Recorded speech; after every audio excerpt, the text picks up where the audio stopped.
like Iran or North Korea having nukes and having ICBMs to deliver them to target places like California or the West Coast. It hasn't been the Republicans that pursue that. The Democrats always want to gash the defense budget.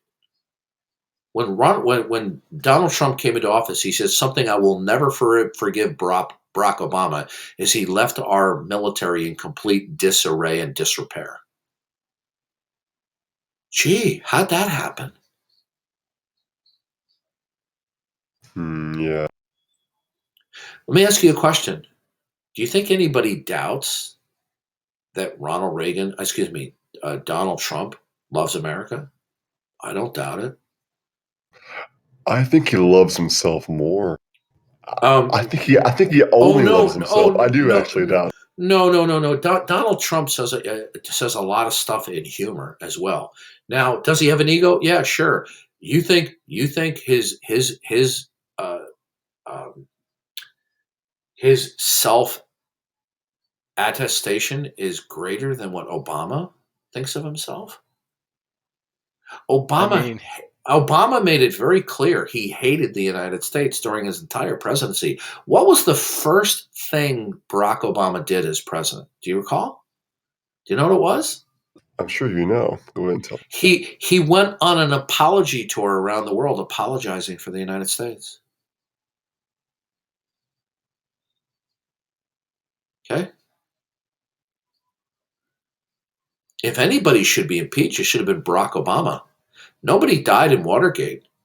Wait, he went around, like apology. He went around delivering speeches to various countries, apologizing for the alleged wrongdoing of the United States in human history. That sounds like just good foreign policy. You're an idiot. I don't know, like good foreign policy, sir. Listen to me. The United States is not a perfect country, but the United States has done more good for more countries than any country in human history or in the present. We have sacrificed more human lives and spent more money abroad where it did not immediately benefit our personal economy, but benefited other countries of the world. Barack Obama despised America for at least one reason, is because he loved his father. Did you know his father was a rabid anti-colonialist and he hated what he considered to be colonialist powers such as America and Britain? I talked to an Indian immigrant. I actually have a client who is an Indian immigrant. Okay, he's a professional. I won't say what he is, but he has the equivalent of a PhD. Okay, and I really don't discuss politics with him, not much, but I have a good rapport with him. And we were discussing colonialism. And I was discussing how Barack Obama hates the United States because the United States was a colonial power, Britain. And he was telling me, he goes, oh no. He goes, the colonial practices of Britain, although they were imperfect, he says, they caused so much good for my country. He says, we would be so much more backward than we are today had it not been for British colonialism. But Barack Obama, when he became president, he sent back the bust of Winston Churchill to Great Britain because Barack Obama despised any colonial power because they're bad America. Do you know they were at a ceremony once where they were folding up a flag into triangles? And Michelle Obama was caught on videotape. You know what she said? She said, all of this for a damn flag? And he made a big prune face frown. What? Nodded. Yeah, what? Yeah, you didn't know about that, did you? You're not going to hear about that on CNN or CBS or NBC or ABC. Was it She on Fox? She turns to him and she says, all of this for a damn flag? And he makes a prune face and he nods his head in agreement. Did you know that he was not going to order the killing of Osama bin Laden? Did you know that? Do you know why he did it? Why? Because Leon Panetta went to him. Thank you, more cowbell. You're always a faithful sidekick. Just when you need more cowbell, cowbell shows up. Okay, so what was I saying? I just lost my train of thought. Panetta and Okay, Osama. Leon Panetta went to Barack Obama. They knew where Osama bin Laden was to a high degree of certainty. And Obama kept on putting it off. And Panetta said, look, you're facing re-election. He said, when, not if, it leaks out that you knew where he was and you didn't order that the SEALs do a hit on him, you will not be reelected. He said, do you understand that? You will not be reelected. That's when Obama ordered them to go in and to kill Osama bin Laden. Okay? Now, when Barack Obama did order it, the news media had orgasms, multiple orgasms, when he announced that Osama bin Laden had been killed. But do you know that al-Baghdadi, who Donald Trump ordered the killing of, slaughtered many more times the number of people than Osama bin Laden did indirectly? Okay.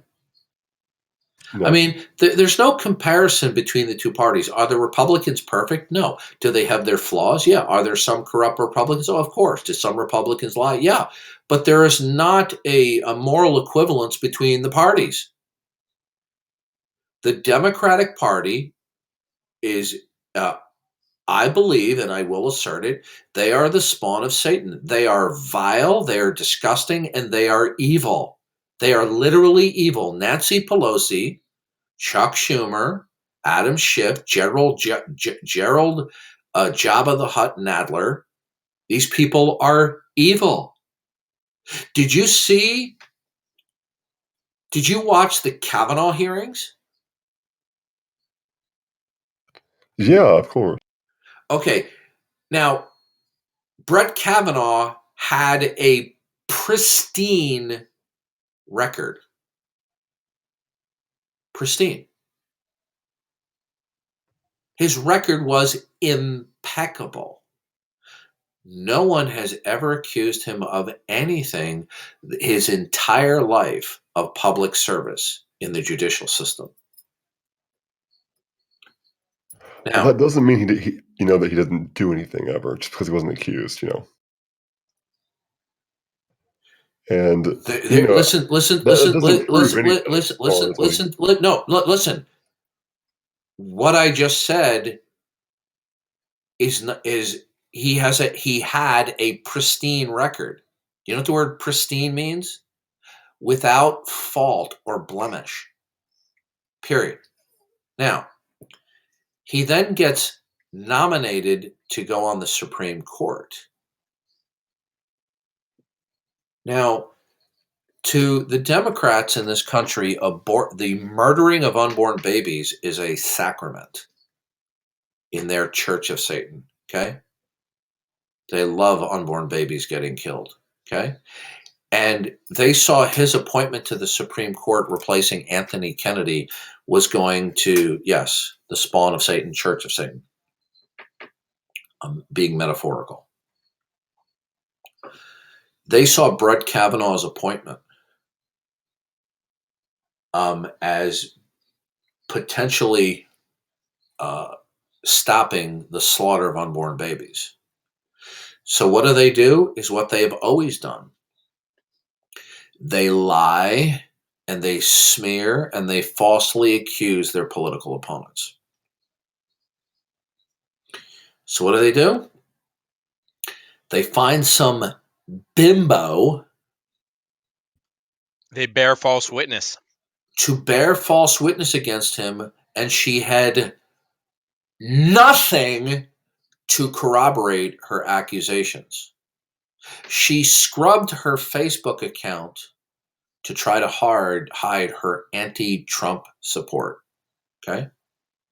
Now, we know from her own testimony and research that she was lying about a number of things dealing with her accusations against Brett Kavanaugh. There was no evidence whatsoever to undermine, undercut, or change his pristine record.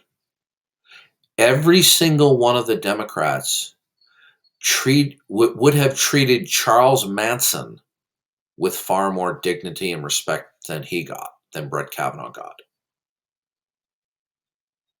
Did you see how they treated Brett Kavanaugh? Absolutely.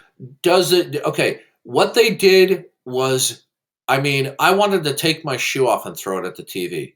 That's how angry I was at how they treated this man.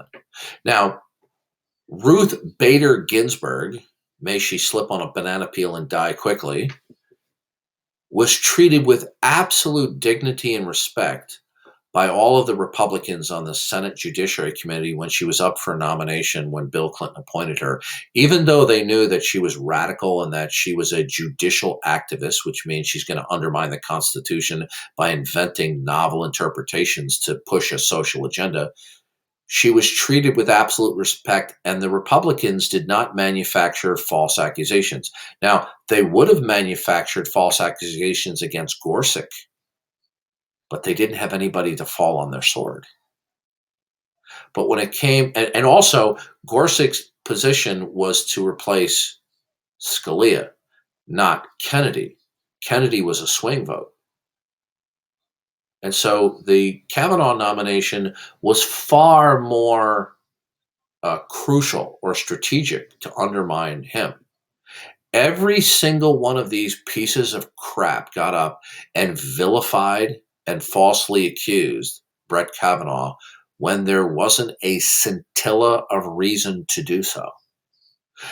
Christine Blasey Ford, when I saw her testify, I laughed because I thought this was a skit from Saturday Night Live. She never thought her name would be public. She never thought that she would have to testify. Do you know why? Because she thought that just writing a letter to Dianne Feinstein, that it would leak out, that it would smear him, and then Trump would want to push him aside and get somebody else. This is a tactics which Democrats have done before. They smear people who are exemplars for public service, who they do not want to have political power because they disagree with them. Does the name Robert Bork ring a bell? Is he still here? Are you still here? Yeah. Do you know who Robert Bork was?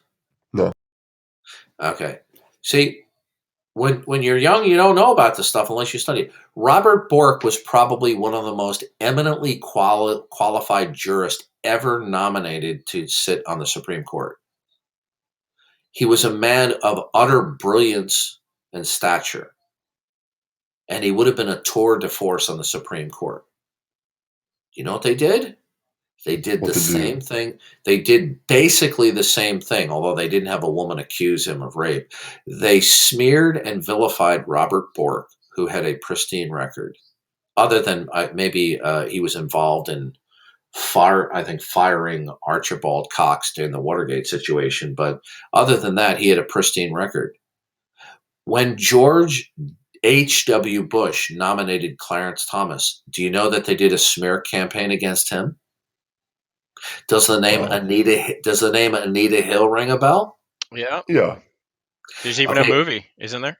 Anita Hill was a pathological liar.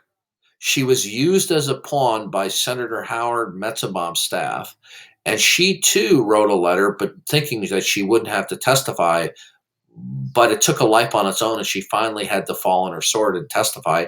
And she made all of this crap up to smear Clarence Thomas because they did not want, not only did they not want a conservative on the court, they didn't want somebody who was black. Because do you know who Clarence Thomas replaced? He replaced Thurgood Marshall.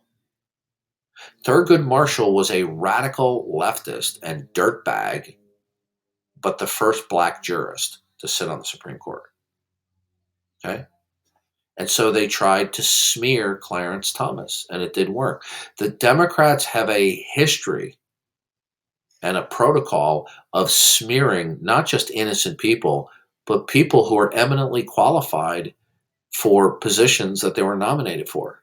It happened to Mitt Romney too. Even if you don't like Mitt Romney, it happened. Right. I mean, I have more contempt now for Mitt Romney than I did back then. But this is the Democrat. Listen, if somebody is guilty of something, it's fair game to expose it. But when you smear people when there's not a basis for it, this is beyond reprehensible. This is what the Democrats do. Okay. Do you think that from here on out in American politics, whenever a Republican is elected president, there's going to be sexual allegations, or whenever who knows? The Democrats have a long track record of doing this, and the younger you are, unless you study this stuff, you're not going to know about it because you didn't watch it when it's happening. Because I'm an old fart. Fresh to you. It hasn't been done before. Well, I watched this stuff go on. They did it to Ronald Reagan. Okay. When I say they did it to Ronald Reagan, they smeared him. They didn't accuse him of sexual infidelity, but they accused him also.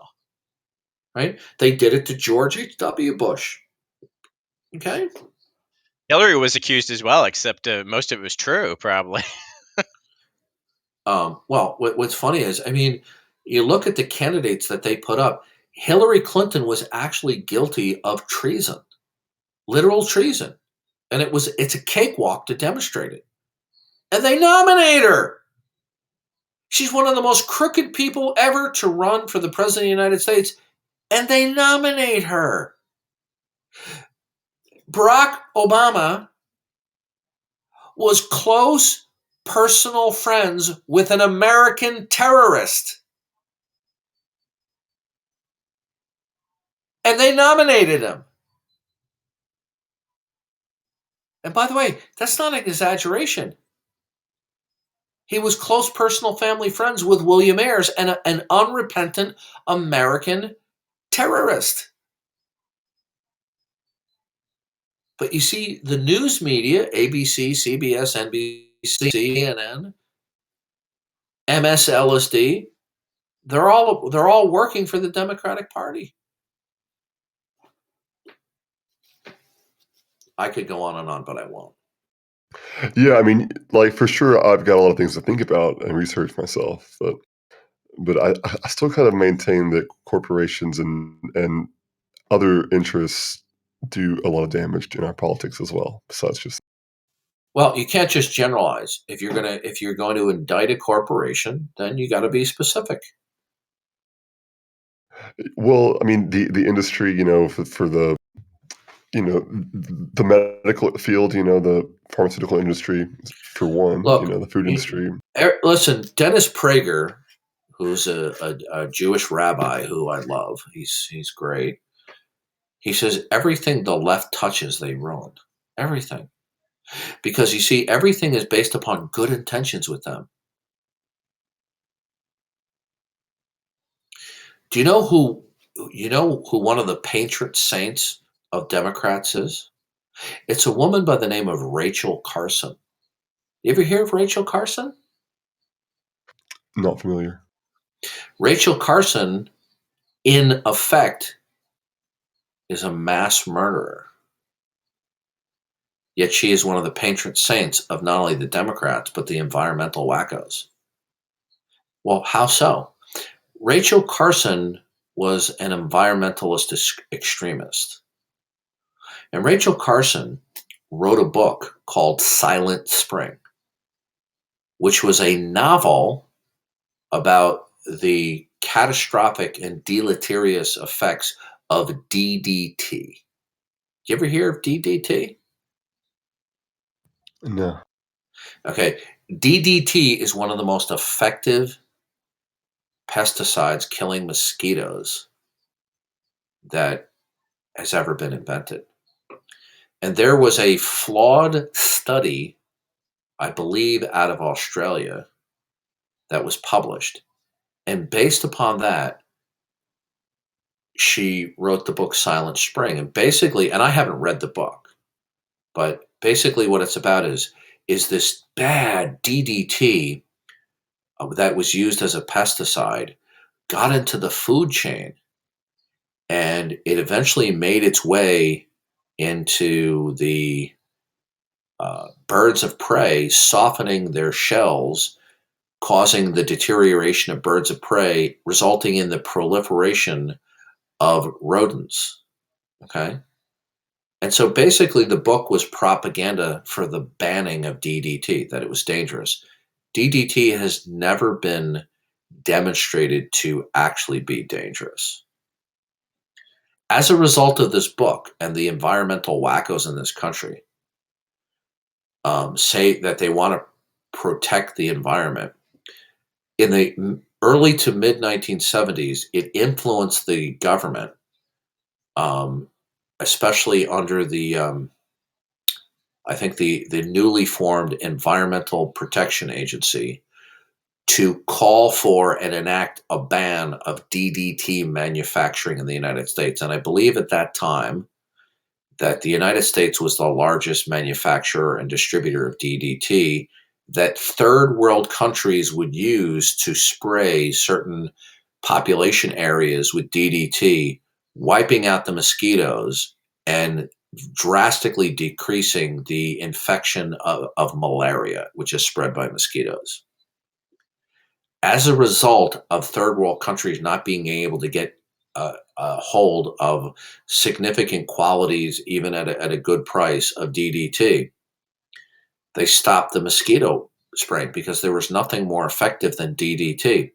As a result, millions and millions and millions of people contracted malaria above and beyond where they wouldn't have if DDT was sprayed in these countries. And so as a result of Rachel Carson's book, tens of millions of people died over a number of decades. Wait. Are you actually saying that she planned that and she wanted that to happen? Is that what you're No, I didn't say that she planned it. What I am saying is I before you heard me mention Rachel Carson, you heard me talking about Dennis Prager, that everything the left touches, they ruin, because they are nuts, they are crazy, and they think that everything that is motivated by good intentions is something they need to ramrod through. Well, they had good intentions about DDT, and their good intentions was false information about how dangerous DDT is. It wasn't. As a result of as a result, lie because they have good intentions. Yeah, they don't care as long as they it's good intentions. They always focus on their good intentions, not on the real facts of the case. That's why we have this bullshit about climate change and global warming. All right? It's because people think that something is science or a fact because it gains widespread acceptance. Right? Darth, but actually, so fun fact, I was actually killed by a mosquito. I got West Nile virus and I died when I was 16, came back to life. Great. Thank you. Darth, can you hear me? Am I coming through? I can hear you. I have never heard your take on climate change. Can you give us like the full climate change? I'll give you a quick synopsis, but I mean, I'm really tired. I consider that global warming is a colossal pile of junk science.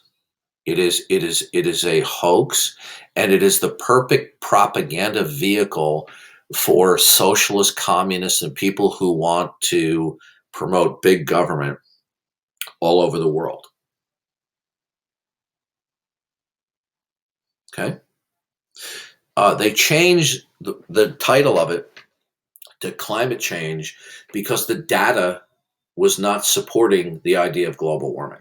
So they changed it to climate change as a propaganda tool. The main think tank that is influencing bodies like the UN, I believe it's called the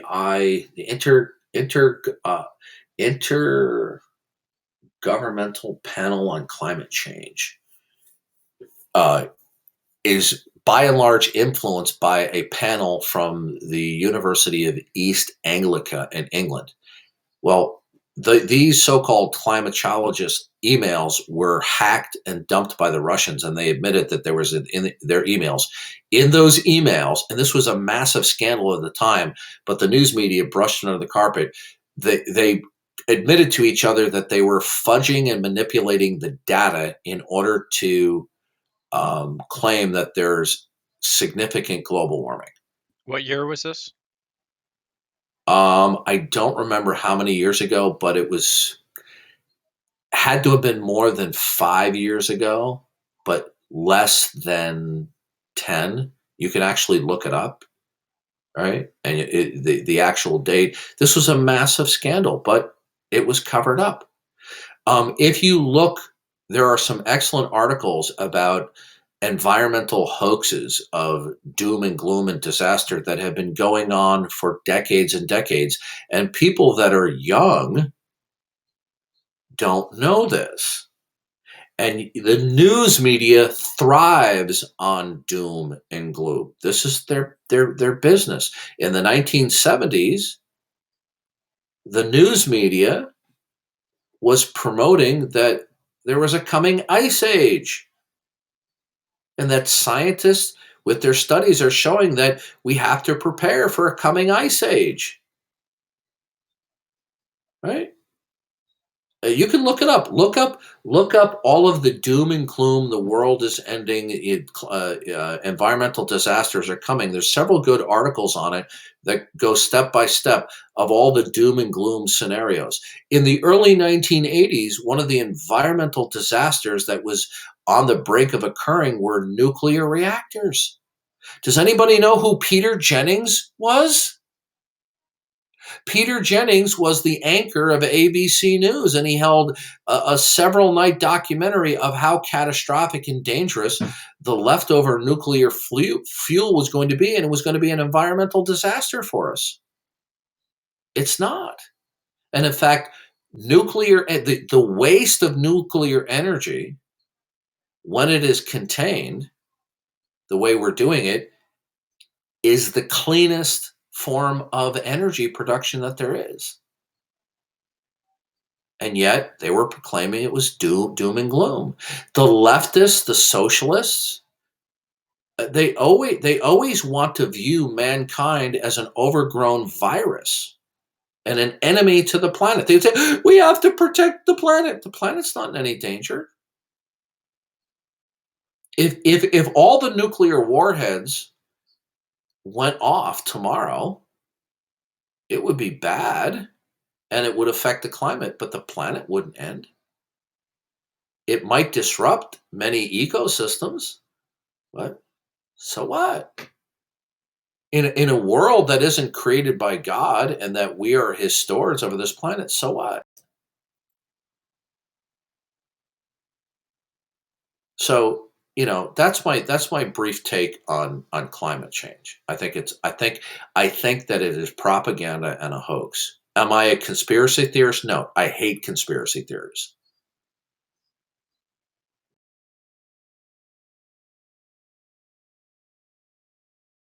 So anyway, we were talking about everything the Democrats touch, they ruin. Okay.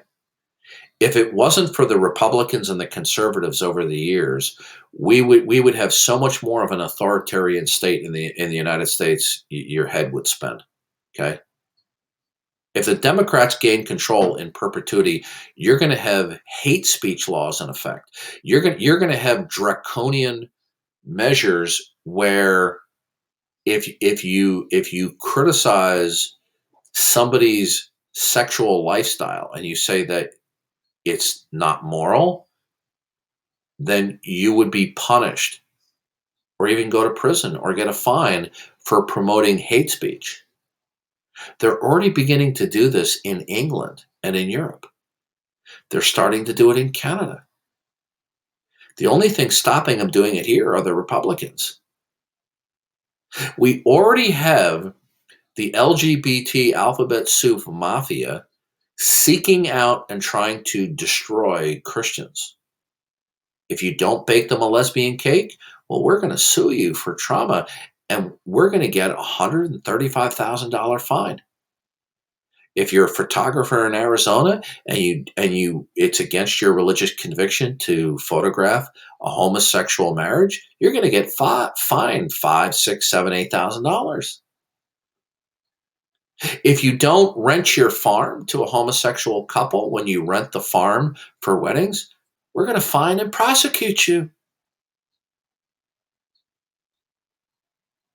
If you don't use the preferred name and pronoun of some Fruit Loop transvestite in New York City, and you're a landlord or a business, the New York City Council has passed an ordinance that you can be fined up to $250,000, $250,000, because you don't call some tranny by their preferred labeling. If you're a waxer, a woman waxer, and you won't wax some guy's hairy balls who claims to be a woman, yeah, then you're going to face repercussion. Yeah, by the way, that's not a joke, people. What he's citing is some Fruit Loop up in Canada. He's doing it again. Repeatedly sued There's a second place he's doing. Yeah, he's doing it again. And by the way, this isn't going to stop. These people don't give up. They don't go away. Okay? And the only thing that is stopping this onslaught is conservatives that are still in power in some locations. Wax my balls, bigot. Damn. And by the way, even on Discord, on various servers, they have tried to stifle my free speech because I refuse to call some guy who's delusional and thinks that he's woman and calling him she or by some feminine name. I said, I'm not going to capitulate to some dude's delusion that he's a woman.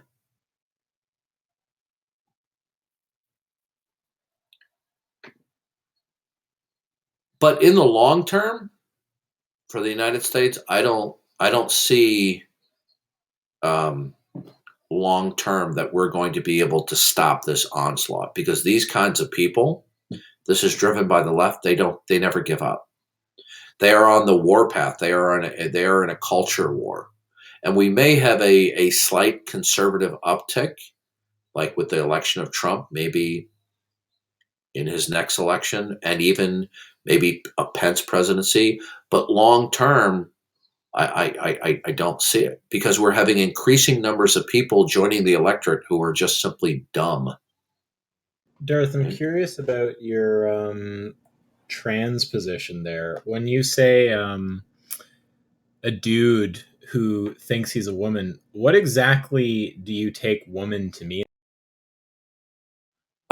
A woman is somebody who is born, who has an XX chromosome and has reached adulthood. Now, I don't mean to nitpick, but surely, like, you agree that a trans person doesn't actually have to have the belief that they have chromosomes they don't have, right? I don't understand your question, and I'm truly not trying to be sarcastic. No, it's okay. I'm challenging you a bit on it because I don't think I agree with your view on the trans people. Like when you say a dude pretending to be a woman, I'm just trying to understand what you mean by woman. And if you mean chromosomes, I Yeah. don't think trans people are pretending to have chromosomes. They don't. I think that individuals like that are fantasizing that they are a sex that they are not. I don't think that they're fantasizing to be another sex. They have another gender. Do you accept the sex gender distinction? I think that's balderdash. You don't think that there's sort of like performative aspects to No. I take the view from the Christian worldview. In the beginning, God made them both male and female. You're either male or female. Even if you have a chromosomal disorder, you are still distinctly male or female. Even people who have anatomical malformations where they have a dual set of male and female genitals, they are still distinctly male or female. Now, the overwhelming majority of biological males who say that they're a trans woman, they are fantasizing that they are female. Well, I think Femaleness has to do with physical characteristics. Now, they flip and they flop on that, because if they don't believe that, then why are they taking hormones to grow bumps on their chests? Why are they having their genitals mutilated if femaleness and maleness is not rooted in anatomy and originally in XX or XY chromosome? Well, for the gender, I think that's more of a psychological thing. Like I think the sex refers to those kind of physical characteristics, and then that's not the way God sees it. Does God actually comment about the gender sex separation not existing? God made there's only two sexes. Okay, they don't have to disagree with that. Yeah, you're either male or you're female. There are no other distinctions. But someone could grant you that part and say there are two sexes, but additionally say there are genders, and that someone can have a sex that differs. That's just delusion. That's just. What if gender just refers to a set of traits that you agree exist and can be clumped together? As I told you, Jesus said, in the beginning, clothing. God made them male and female. There are no other distinctions about being male and female. And in fact, God said to the Jews that the men were not to wear the clothes of women and vice versa. And in that case, it simply went down to a specific pattern of fringe at the bottom of their clothing. Okay? Yeah, I think it was forbidden for a male to wear clothing that was culturally distinctively female. Right. I don't think that would say that transgenderism is incoherent. I think that would just say maybe it's wrong. It's wrong to express behaviors that are. Yeah. How do you think this is going to fly on Judgment Day? It's not going to fly. Okay, well, fair enough, but I'm trying to distinguish between. I understand you certainly think transgenderism is immoral. That I'm not arguing with you about right now. It's not just immoral. It's delusionary. It's a delusion. But what is the delusion, though? Because they don't think they're the other. The delusion. No, what they do is they think that they are a female trapped in a male's body. But female there refers to gender, not sex. This is just double talk as far as I'm concerned. Well, I don't. Okay, so this will be my last thing. You can have the last word. Listen, I'm not trying to disparage you. I'm talking about the line of reasoning that comes from them. Them being trans people, or people who support them? That where they talk about there's a distinction between gender and sex. It's double talk. It's malarkey. Well, you're going to have to say one of them either like doesn't exist or something like that, or that they refer to the same thing. Like, do you deny that there is a cluster of traits we could refer to, like maybe the way someone dresses, their kind of vocal intonation, how they carry themselves socially? Like, do you doubt that we could refer to a cluster? Are you of talking about traits like that? fashion? I mean, I think that's part of gender, sure. It's like I think they call it like gender expression, right? I don't know all the terminology they use. But the point is just that I don't think you disagree that those kind of traits exist, like how someone expresses listen themselves, to these me. kind of things. All of this is a cultural outgrowth of the belief in evolution. Okay? Okay, well, wait. Just would you agree that there is a set of behaviors typically associated with being one sex or the other? Like, if you're female, you typically Listen wear to me. certain clothes. Listen to me. Do you understand what is going on here is not a clash of facts. It's a clash of worldviews. And the transgender issue is simply symptomatic of the culture war and of worldviews. Okay? And this began in the late 19th century with Charles Darwin. And it spread decade after decade till now. What we have is an increasingly atheistic culture. Okay? And so what we have is a worldview clash, and we have a culture war. Okay? So first came the issue of homosexuality. Now we're having the issue of transgenderism. In the 1950s, every single one of these men, to use them as an example, would just simply be deemed, and I'll use their terminology, mentally ill or mentally deranged. But because the trans people have been aggressive and propagandized, people in academia who've adopted leftism, they've adopted materialism and evolution, they have succumbed to the LGBT cultural propaganda, and they've capitulated to it, including academia and Hollywood and the news media.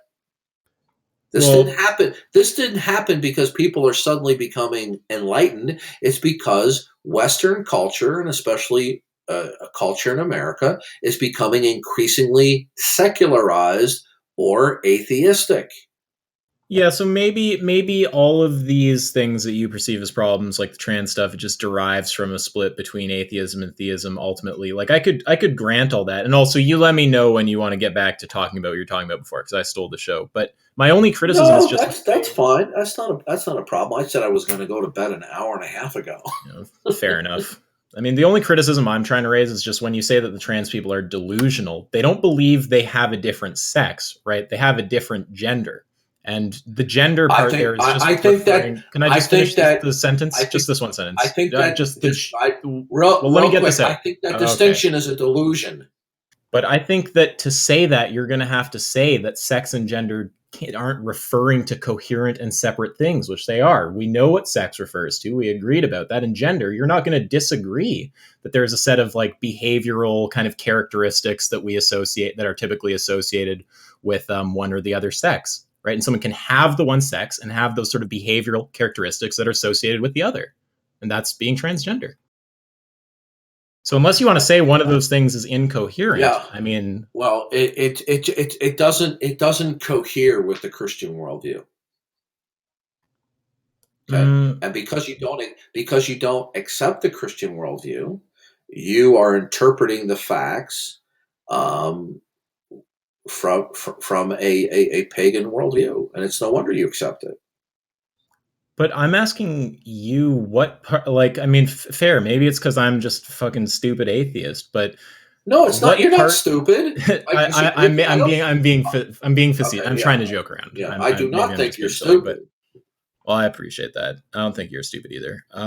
But when you have a problem, like, look, the whole criticism I have is about the claim they're delusional, and so my response to that is to say they're not under the belief that they're of a sex that they aren't, which would be a delusion.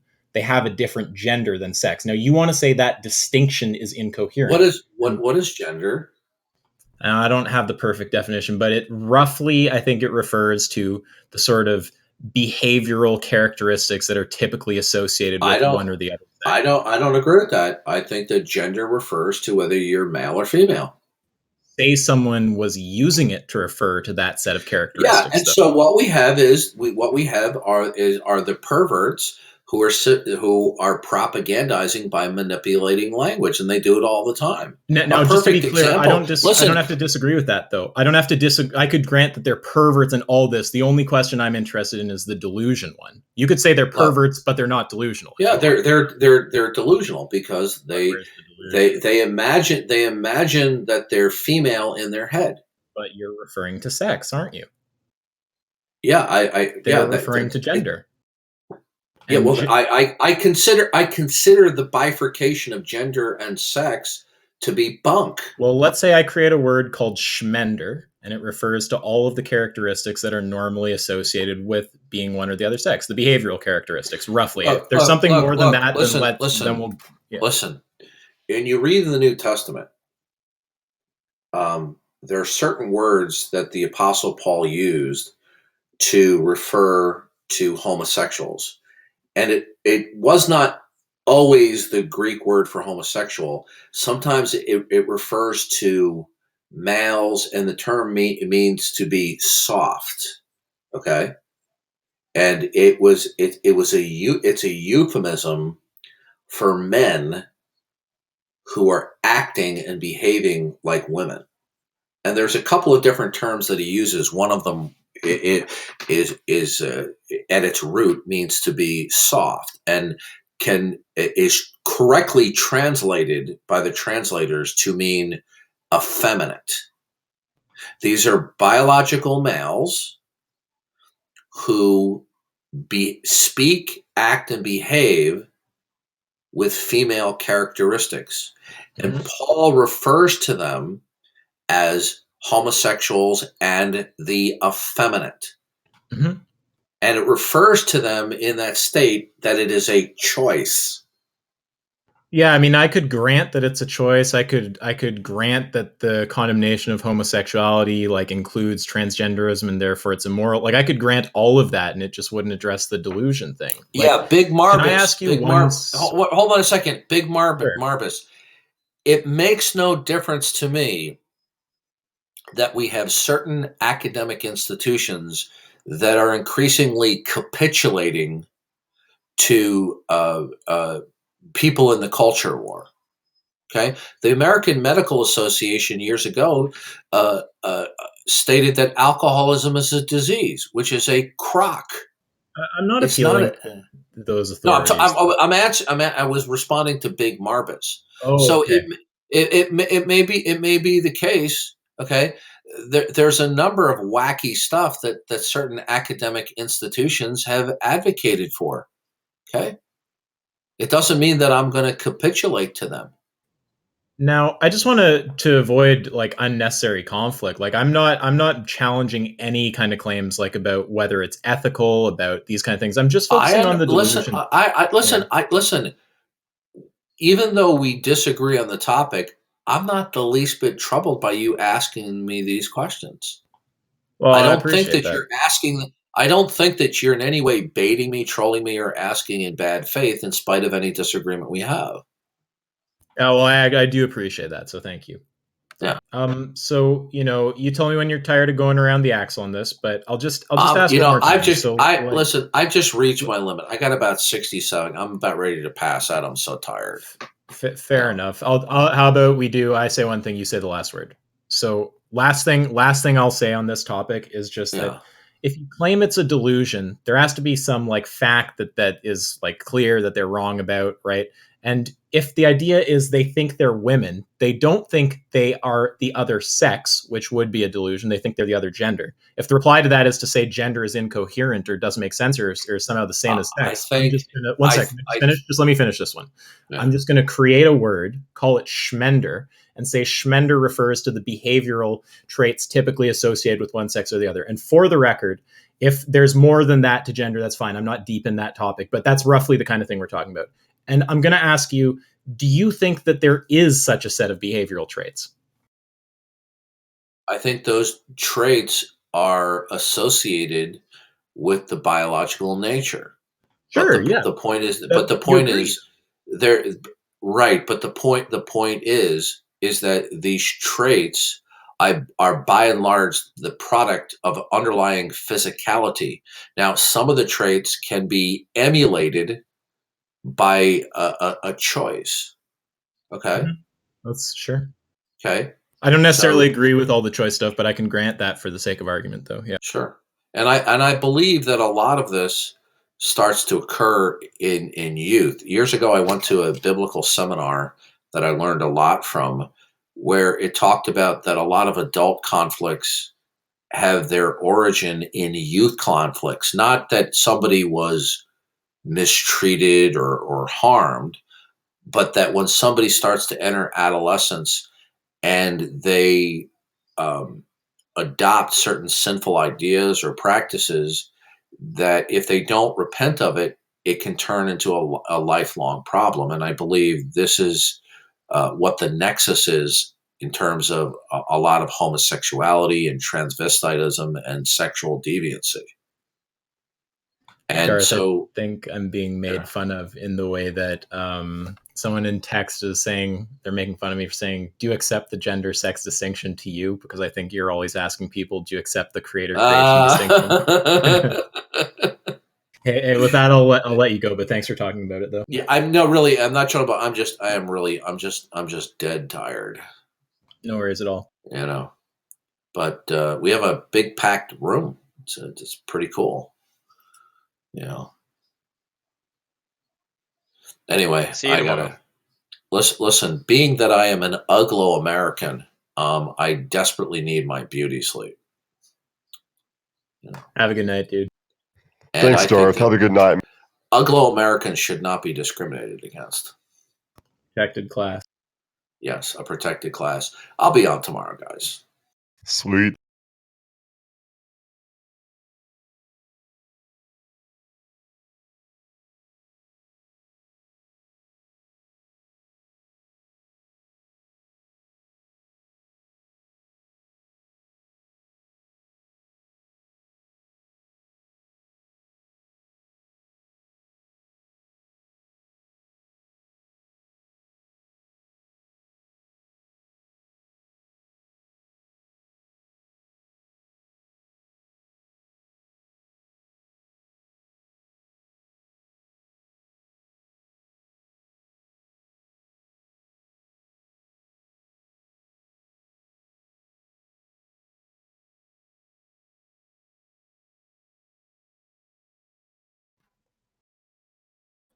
Hey, Nathan.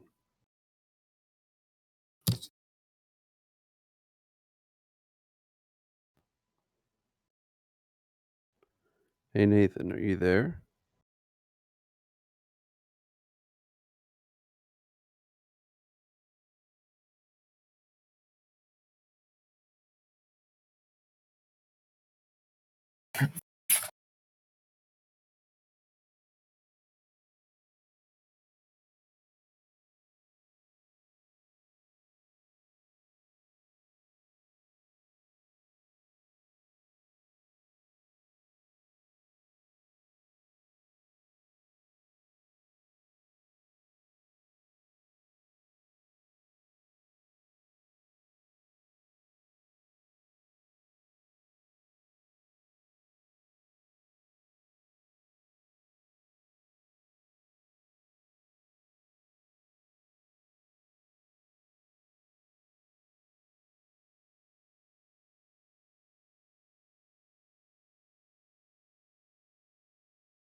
Hey, Nether Quartz. Can you hear me?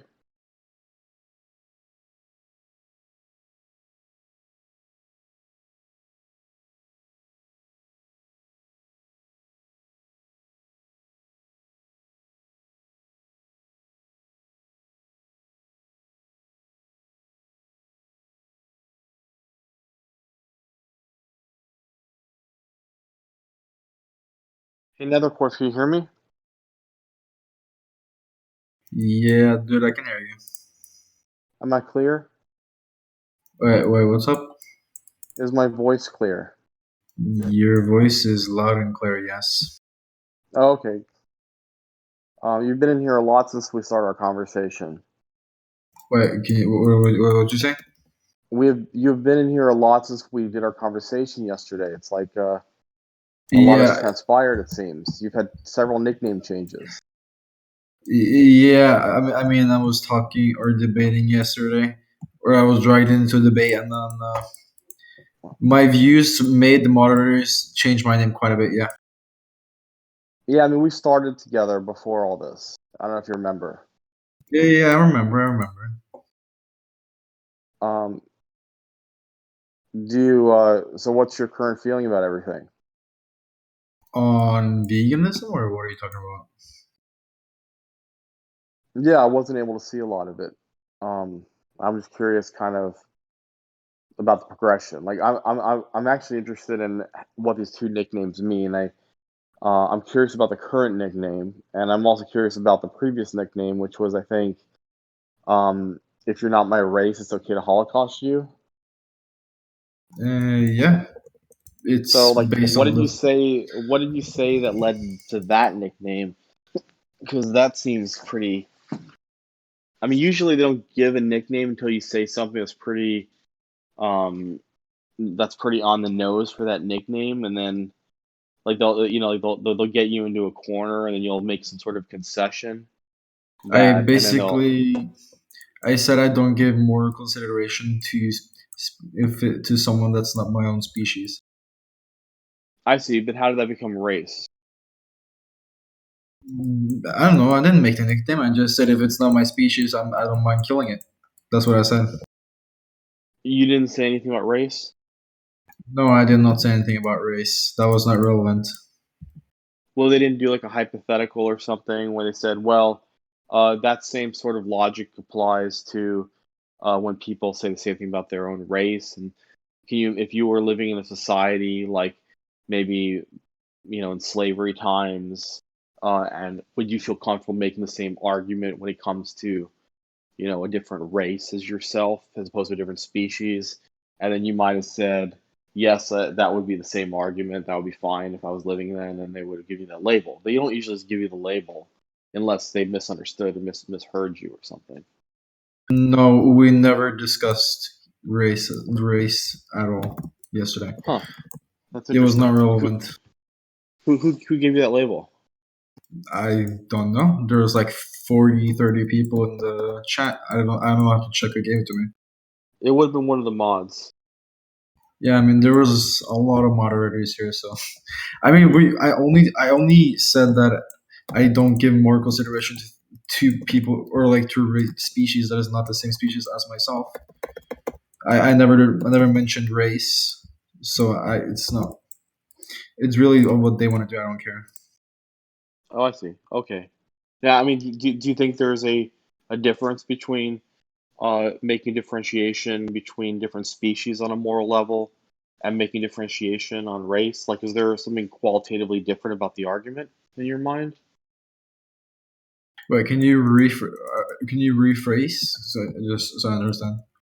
Is there anything qualitatively different in your mind with making a species-based argument saying that I don't think anyone other than my species deserves moral consideration, as opposed to making one based upon race, saying I don't believe anyone other than my race deserves moral consideration? Like, do you think can you make an argument for a morally relevant distinction qualitatively between those two different expressions? Because I mean, if you go back, a couple hundred years ago, that was a very common argument. It would be like, there's a really good book if you want to see these sorts of arguments called Defending Slavery. It's compiled by Paul Finkelstein or Finkelman. He actually just released a second edition of this book. It's really, really interesting. He compiled a lot of philosophers from back in the in the old South, and just showed them giving their moral arguments defending slavery, and the structure of the arguments were identical to like the sort of argument you just made. saying, well, I believe that my species, like you said, my species, you probably might say your species comes first. You only think that your own species there's moral value because you're part of your own species, that sort of thing. But they use the same argument. They just happen to use the word race instead of species. But other than that, it's like algebra. Like it's just the x in the x in the equation was filled in with race and not with species.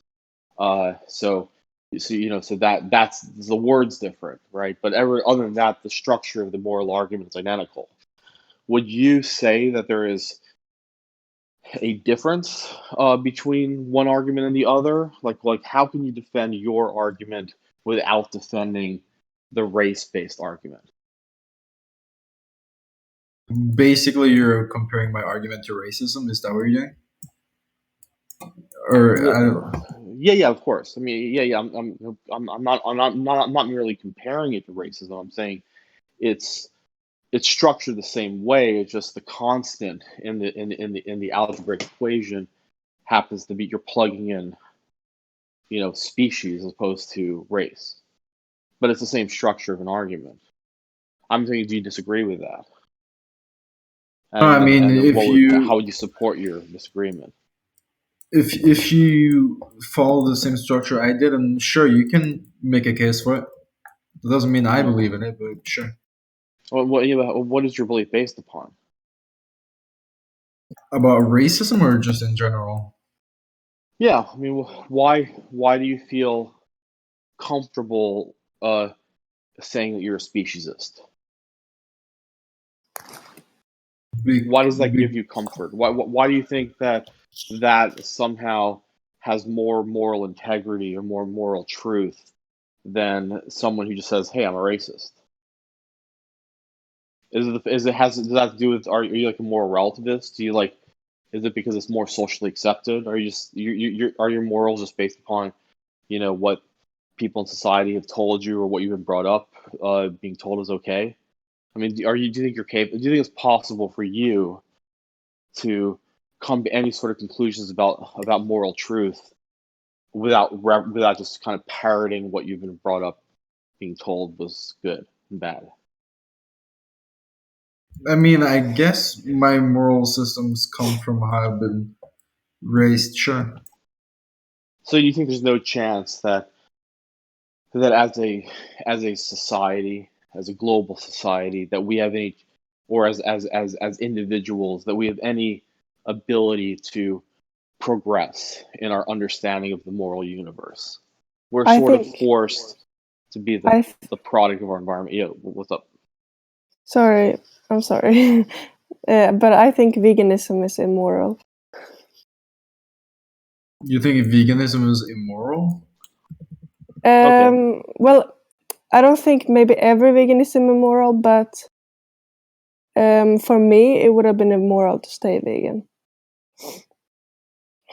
Because I wasn't healthy. So if I, for example, had children and damaged their health because of my diet, that would have been immoral. What about your health? My health? I don't know. I guess I didn't care enough the to. circumstance? Would it be immoral for you to hurt your health? Yes. So you're like what, like a objectivist? You're like Ayn Rand follower or something? Yeah, I think like every being should be like allowed to eat like what they need to thrive. So your morality is founded upon whatever suits your self-interest. No, not self-interest. Like it suits every animal's interest. Well, I mean, it's not in an animal's interest to die to be your meal, so no, but that's certainly it's not that animal's interest. I mean, so I'm just saying, like, do you believe your morality is founded upon your own survival not my or own. your own interest? Well, No. not my personal own, but like every animal's. Like, not just me. It's like it's just like the circle of life, like every animal on Earth, like they eat what they're supposed to eat, and like orca whales, what do they eat? seals, what do seals eat, smaller fish. I don't know, like that's just a circle that I support. And personally, me, what do I eat? I don't know, I eat different things, but fish or chicken, Okay, like so you wouldn't have any moral qualms about somebody taking somebody capturing you and throwing you into a lion's den and let the lions eat you. That would be fine with you. morally, like no, like like I would be mad, and I think about, like, we humans have made up, like, you know, like agreement to not do that to each other. But like but let's just say if I was, for example, in a country where lions were wild and a lion captured me and, you know, killed me, I wouldn't see any immoral with that. Like, Right, but you'd find it immoral for somebody to feed you to a lion. I don't know, like, yes, because they broke Okay, our, so like, that would be rules and whatever. immoral, but you would not find it immoral for someone to feed some other animal to a lion.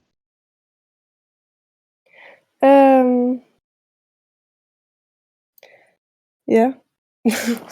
Okay, so only because so your morality is like sort of like you're saying the whole circle of life thing, but then you suddenly stop saying it when it hurts your own self-interest. it's just So because they're what going against our what social is it? I guess agreement. But the that's thing sort of is, I mean, well, there doesn't have to be a social agreement. I mean, like, I'm sure we can find humans that have not engaged in any sort of social agreement, and then you would say that those people are not immoral if they yeah, want to feed you to a lion yes, yeah, I would say because that. But also the they never reason made why an I say someone feeding another animal to a lion isn't immoral is because, you know, the lion was captured, it needs to eat, so they need to feed other captured animal to the lion. I mean, in wild, they let them just do what they want to do. Guys debating? Yeah. Wait, what you should just feed the lions that are captured is just like dead human bodies. I don't see what the issue is with that. When people die, what's the issue with just feeding them like the dead human bodies? He's trying to say it's immoral to kill animals. No, I'm really glad you're here. I'd really love to hear you talk. Hi, Nick. How are you? Hey, I just what's don't see up? what the issue. Like, I would be absolutely, totally for donating my body so like lions can eat. I don't see what the issue is with that. And we're talking about, like, they killed you right now, like, for a lion to eat. What? We're talking about if they killed you for a lion to eat, not just. Oh, that's fine. I mean, I always constantly say, just chuck me to like Siberian tigers. I'm completely fine with Siberian tigers ripping out my throat and then eating me. What's the issue with that? I would argue that Siberian tigers and lions, they have much more value than any of us do. If anyone disagrees, pull up. What's the argument?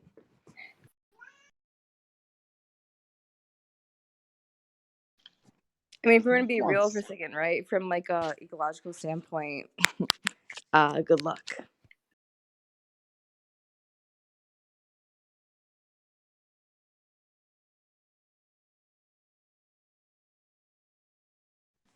Ah, fuck.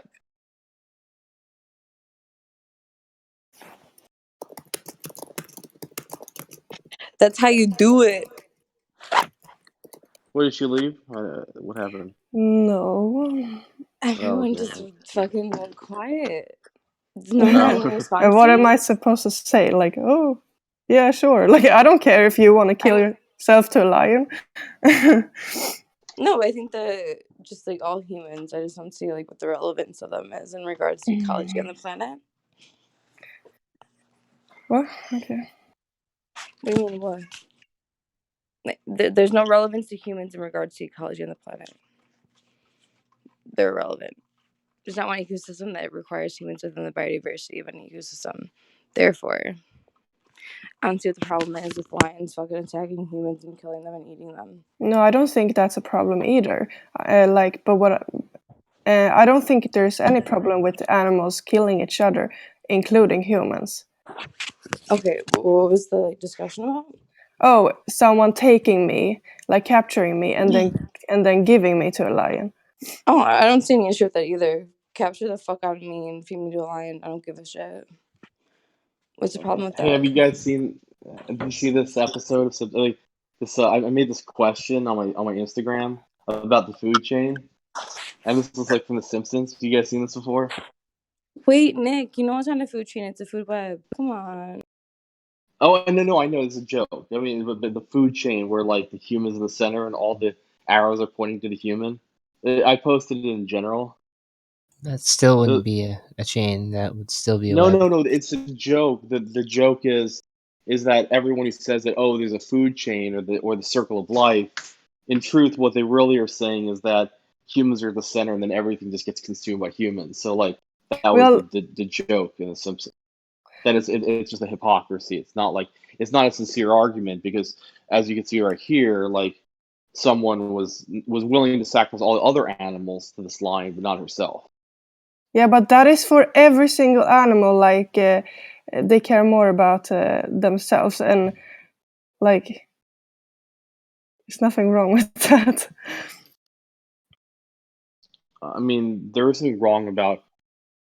Okay, so there's a classic series of photographs by this photographer for National Geographic named John Dominese.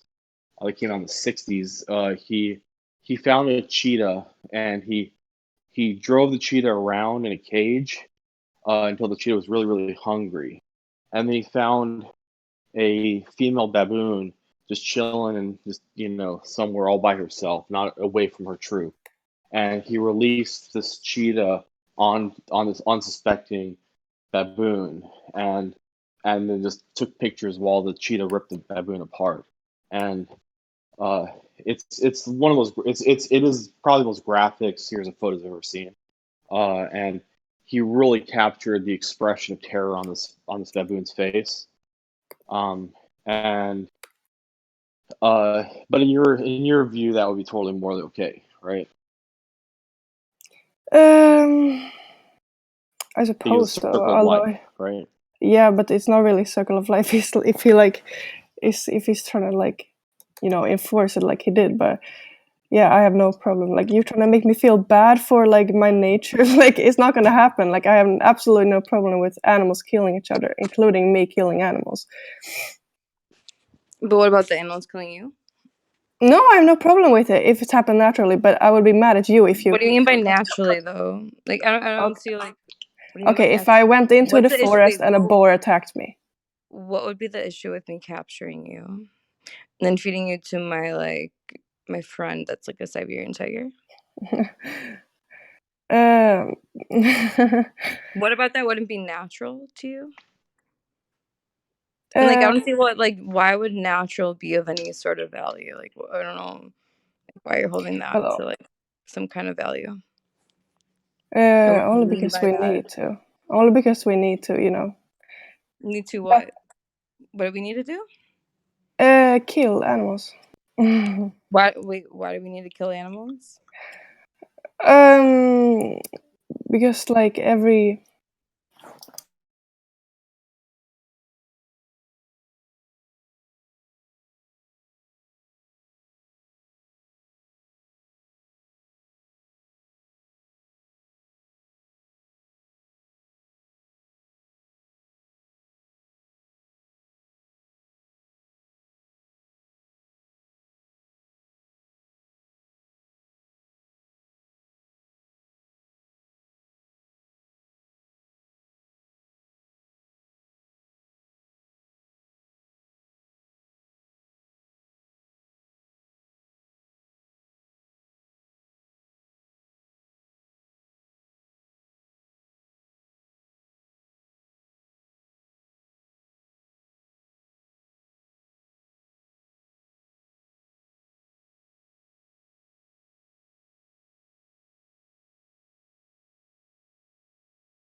understanding who and what we are in this universe.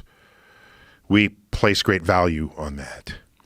So, but it's not our land. It's So specifically, these things have to take Europeans place. didn't come to Hawaii and find legions of scientists there conducting experiments. Okay, they found native peoples governing themselves. So that's that. The consequence. All right. So there are ways around problems if you value the thing that it is that you want to do. So if people are leaving crap up there, you make them bring it back. Or you develop a system that enables the stuff to come back no matter what. And if you can't do that and you don't want it messed up, then cancel the whole operation. We didn't cancel cars. We got really innovative about how to keep them. I think there's a big difference between cars and human shit that's left in the side of the mountain. I think the real problem, too, is I think it's if you value mountain climbing and you want to keep doing it, then you solve the problem. Way to swap batteries as quickly as in less time than it takes to fill a tank. Yeah. You know, how much time do you stand there with your hand on the nozzle waiting for the gas to go in? Right, so they would have to have a mountain of batteries sitting there waiting for people to just come in and take Is that any worse than a out. mountain than a sunken reservoir tank of gas? That's no different. Why is that any different? Probably be larger volume, right? Possibly, but so what? If it's economic, you just do it. Right. And You think if the that's the battery's future? all at the bottom of the car, and go like NASCAR, you run in, pop it up, take out the battery, put the next one, you're off. Do you think that's the future? Why not? That's better than charging the battery than a sunken reservoir tank of gas. That's no different. Why is that any different? Probably be larger volume, right? Possibly, but so what? If it's economic, you just do it. Right. And You if think the that's the battery's future? all at the bottom of the car, and go like NASCAR, you run in, pop it up, take out the battery, put the next one. Oh. Look up laboratory stealth light. Something. Try that. You're gonna get I found a those lamp like store. cloaks that people wear. That sort of seems like video tricks. That Yeah, that seems like fuckery.